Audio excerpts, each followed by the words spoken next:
Hello guys, I am Jitendra Jangid and I welcome you on quantum study. आज की class में हम देखेंगे इडियम्स एंड फ्रेजेस। जैसा कि इडियम्स एंड फ्रेजेस की फर्स्ट क्लास में मैंने बताया था कि हम किसी भी इडियम के डायरेक्ट मीनिंग से ही उसका non literal meaning find out कर सकते हैं। इमेजिनेशन से एक स्टोरी क्रिएट करते हैं और उससे हम याद रखते हैं उसका नॉन लिटरल मीनिंग, जिससे इडियम्स को याद करना आसान हो जाता है। और कई बार एग्जाम में अगर अनसीन इडियम भी आता है तो उसको भी हम आराम से सोल्व कर पाते हैं। तो सबसे पहले तो अगर आपको हमारा चैनल अच्छा लग रहा है, वीडियोस अच्छी लग रही है तो प्लीज़ लाइक करें और सब्सक्राइब भी करें।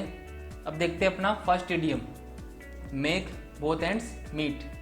इसका मतलब क्या होता है? Earn just enough money to live on, मतलब सिर्फ गुजारा करने लायक कमाना। ये तो हो गया इसका नॉन लिटरल मीनिंग। लेकिन एग्जाम में अगर क्वेश्चन आता है तो हम कैसे करेंगे? देखो, मेक बोथ एंड्स मीट आया, अब इसको याद रखने का मेथड देखते हैं। हिंदी में अर्थ क्या होगा? दोनों सिरों को मिलाना। तो स्टोरी कैसे क्रिएट करेंगे? जैसे एक रस्सी है और इन बुक्स को इस रस्सी से बांधना है, लेकिन रस्सी इतनी छोटी है कि सिर्फ दोनों सिरे ही मैच हो पा रहे हैं। दोनों सिरे मैच हो पा रहे हैं मतलब काम ही निकल रहा है, एक्सेस में कुछ भी नहीं बच रहा। तो यहीं से क्या याद रखेंगे कि मेक बोथ एंड्स मीट का मतलब क्या होगा? सिर्फ गुजारा करने लायक कमाना। अब देखते हैं एग्जाम में क्वेश्चन कैसे आता है। एक सेंटेंस दिया होता है, उसके अंदर एक इडियम होता है, उसको अंडरलाइन किया हुआ होता है। तो उस अंडरलाइन पार्ट का मतलब क्या होगा? वो चारों ऑप्शन में से सिलेक्ट करना होता है। Most parents find it difficult to make both ends meet because of inflation. Inflation होता है महंगाई। ज़्यादातर पेरेंट्स को बहुत मुश्किल हो रही है इस महंगाई के ज़माने में अपना गुजारा भर करने में। तो मेक बोथ एंड्स मीट का मतलब हमने लास्ट स्लाइड में देखा क्या होता है? To live within one's income, मतलब उतना ही कमाना जितना खर्चा है। अब देखते हैं next idiom, have too many irons in the fire. इसका मतलब क्या होता है?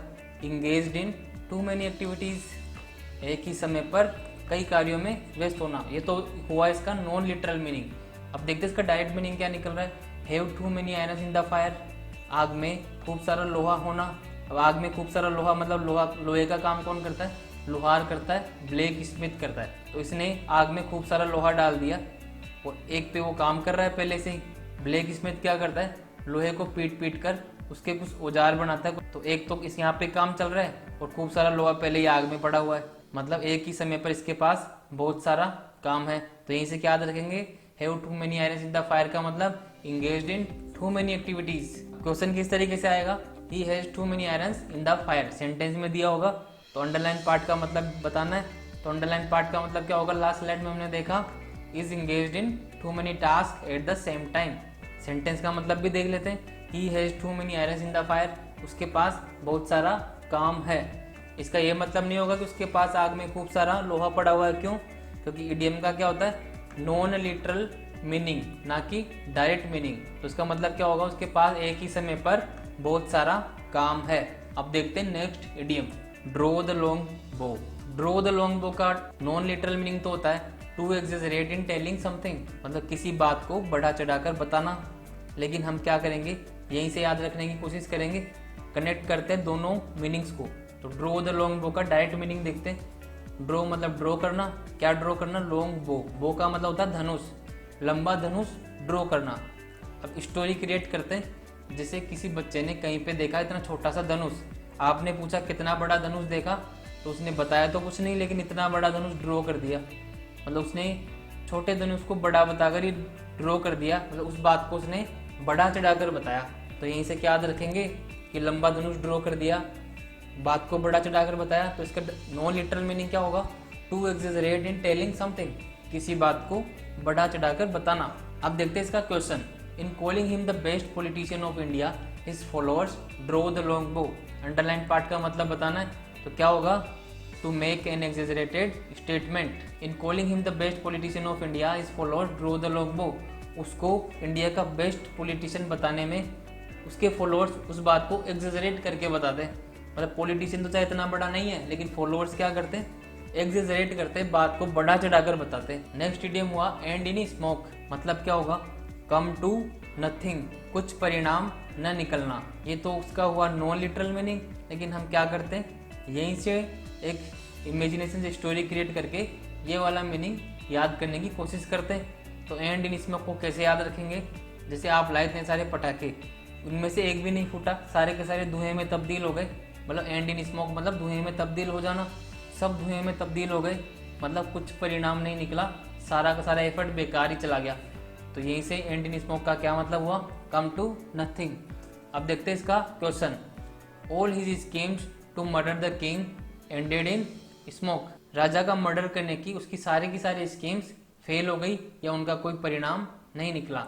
अब बात करते हैं नेक्स्ट इडियम की। नेक्स्ट इडियम हुआ in the blues. In the blues का मतलब होता है डिप्रेस्ड, बहुत परेशानी और दुख में होना। अब इसको कैसे याद रखेंगे, डायरेक्ट मीनिंग से देखते हैं। देखो पबजी सबने खेला होगा, पबजी में अगर ब्लू जोन आ जाता है तो क्या होता है, डिप्रेशन में आ जाते हैं, परेशान हो जाते हैं। तो यहीं से क्या याद रखेंगे, इन द ब्लूज का मतलब क्या होता है, डिप्रेस्ड और बहुत परेशानी में होना। अब देखते हैं question. She went in the blues after the failure in the exam. वह बहुत डिप्रेशन में चली गई या बहुत परेशान हो गई एग्जाम में फेल होने के बाद। तो यहीं से अंडरलाइन पार्ट का मतलब क्या होगा, इन द ब्लूज का डिप्रेस्ड। आंसर हो गया सी। अब देखते हैं नेक्स्ट इडियम, कोल्ड कंफर्ट। इसका मतलब क्या होता है, स्लाइट सेटिस्फेक्शन, मतलब थोड़ी सी संतुष्टि। अब डायरेक्ट मीनिंग देखो, वही से याद करेंगे कि इसका नॉन लिटरल मीनिंग क्या निकलेगा। कोल्ड कंफर्ट मतलब सर्दी में भी कंफर्ट, सर्दी लग रही है लेकिन अच्छी नींद भी आ रही है, मतलब संतुष्टि तो है, थोड़ी सी है। संतुष्टि किस बात की, कि नींद आ रही है, लेकिन थोड़ी सी क्यों है, क्योंकि सर्दी भी लग रही है। तो यहीं से क्या याद रखेंगे, कोल्ड कंफर्ट का मतलब स्लाइट सेटिस्फेक्शन। अब देखते हैं इसका सेंटेंस और question. The good news about the economy is cold comfort to people who have lost their job. सबसे पहले बताओ कोल्ड कंफर्ट का मतलब क्या हुआ, स्लाइट सेटिस्फेक्शन। अब सेंटेंस का मतलब क्या निकलेगा वो भी देखते हैं। इकोनॉमी के बारे में गुड न्यूज़ उनके लिए थोड़ा सा सेटिस्फेक्शन है जिन्होंने अपनी जॉब खो दी। थोड़ा सा सेटिस्फेक्शन क्यों है, क्योंकि जॉब तो खो दी लेकिन इकोनॉमी बूस्ट हुई, कम से कम इतना तो हुआ, तो सेटिस्फेक्शन तो है लेकिन थोड़ा सा है। तो यही तरीका रहता है अपना इडियम्स एंड फ्रेजेस याद करने का। अगर आपको क्लास अच्छी लगी तो प्लीज़ वीडियो को लाइक करें और शेयर करें। Thank you.